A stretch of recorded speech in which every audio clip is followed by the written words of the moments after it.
So today we interviewed Emil and Gertie Tomac. They were boss cowmen in 2005. They raised their family and ranch south of Keldrin for many years and then moved into Lemon in 1993. Yeah. So where did you grow up? Where did I grow up? And down south of Morristown, about 20 miles. That's where I grew up, down there.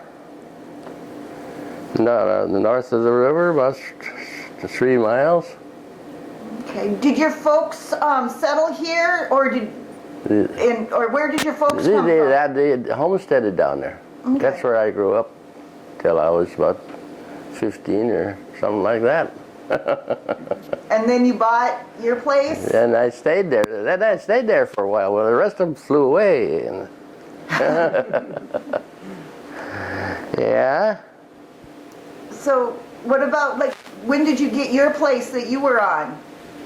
When did I bought that? In 1950. 51 we moved up there. 50, wasn't 51 we moved up there, yeah. 51. Okay, so where did you guys live before that? Were you? Well, we stayed with him the first year we were married. Well, we were in Isabel. We got married in June.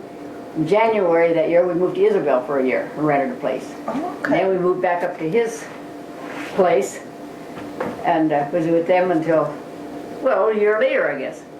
Yeah. Oh, right, with your For 2 folks? years. 2 Huh? years, for 2 years, because Donnie was 13 months when we moved up there. Yeah. So we moved, yeah, it was 51 when we moved up there, and we were married in 47. Okay.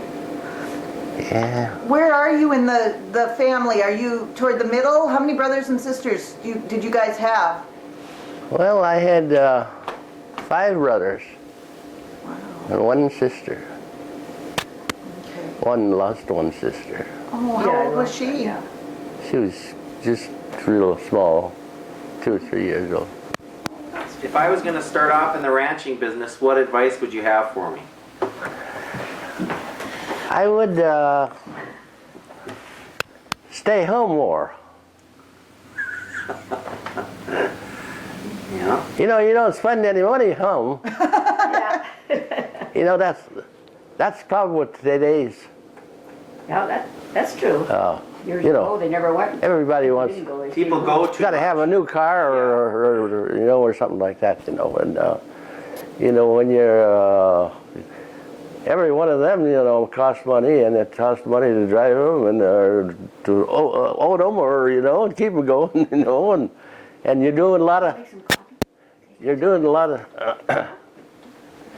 You're doing a lot of things that you wouldn't do otherwise do. So, You haven't been riding any broncs lately. no, I never did go for broncs. You know, I guess I broke 1 saddle horse. That's Yeah, he always had a saddle horse. What was his name? I liked her too. She was a good horse. What was her name? I don't even remember the saddle horse we had.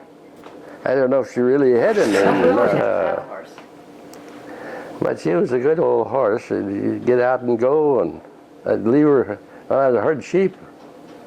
I had her when I was herding sheep, and I'd turn her loose, you know, and most of the time I could go out there and catch her, you know, I'd go to sleep or something for a while. And she'd probably graze off, and she'd see me coming, and once in a while she'd take off a walk on there or something, and most of the time she didn't. So did you have a sheep wagon that you spent the night in? Yeah, we had a sheep wagon part of the time, and well, sometimes we got, depends on how far they were away from home.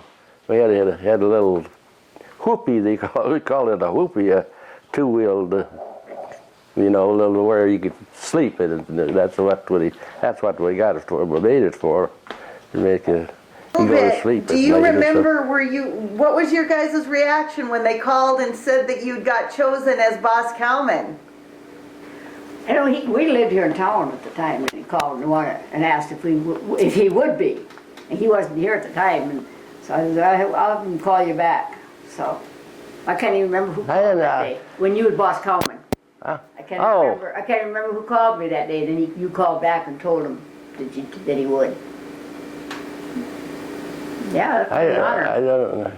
When you were asked to be boss cowman, Oh, see, somebody called that day there, and I had you call him back. I don't know who it was. I don't remember anymore either now. Oh, somebody up at the office. Well, I couldn't do nothing less.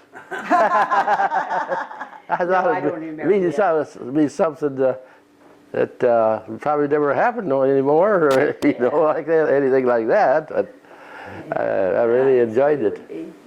Things that because we've grown up with the stories of our grandparents and our parents, the stories from the 30s and the hard times that they went through are not as distant to us as they are for people in other places and that did not grow up on the farm, did not grow up in the West. And so it's good that we're cataloging these things, even though they don't seem extraordinary now, they are extremely extraordinary, and these are extraordinary people.